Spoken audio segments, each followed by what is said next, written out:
Here we go.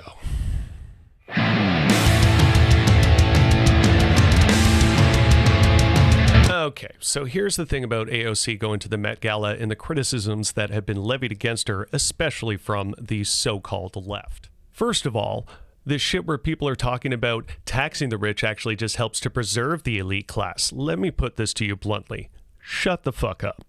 Poor and working people need that money right now, and you and your revolutionary pipe dream that you're nowhere close to achieving actually does absolutely nothing to help them, and actually helps the ruling class accumulate more in the meantime. You have to be some sort of gullible, soft-skulled fool to end up defending a line of thinking that says, yes, we should do nothing and let the rich people keep accumulating more. Where's your sense of strategy? Where's your sense of driven purpose? What the fuck do you think you're actually achieving?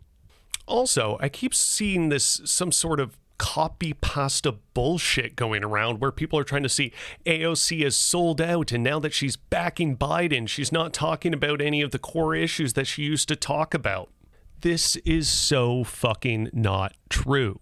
She has literally never stopped talking about a lot of those core issues, like providing people with health care, taxing the rich, closing the wage gap, all those things. The difference is the media and you, because of the mainstream media, just stopped fucking paying attention. It's not convenient to be talking about her anymore because she was elected during the Trump era, and it was so contrarian to the presidential values at that time that the media wanted to capitalize on it.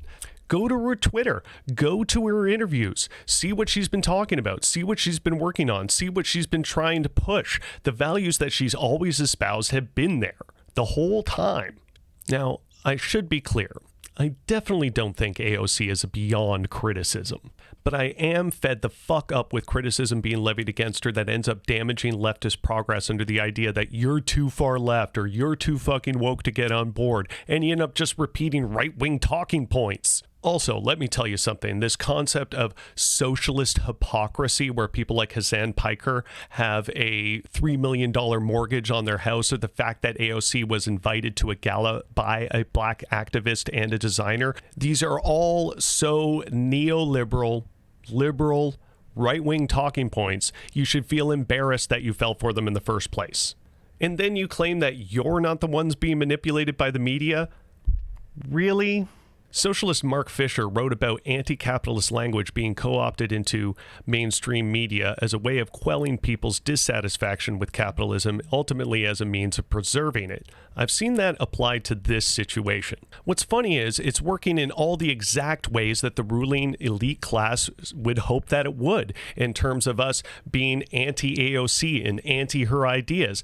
That's how this message is being manipulated. The socialist or socialist adjacent language is being panned literally left, right, and center. And you're openly embracing it. You're falling into the trap saying, I'm not falling into the trap, it ain't me. And another thing, the idea that there were other protests and actions happening in and around that gala at the same time but weren't being reported on because the media was too busy dissing AOC, congrats on falling into that media manipulation as well. Do you think AOC controls the fucking media, decides which stories are going to be talked about and how much attention they're given? Hell, if she went in there with an Eat the Rich or Revolution Now dress on, you would still call that performative. In fact, you would call it even more performative. But that's the thing. That's part of the purpose. All protest is performative. You're performing an act and hoping to influence a political goal. That's what protesting is. When you keep calling something performative and abusing the phrase that way, it essentially ends up meaning nothing. So do you think no one should protest because someone else might want to protest at the same time and you might take attention away from them?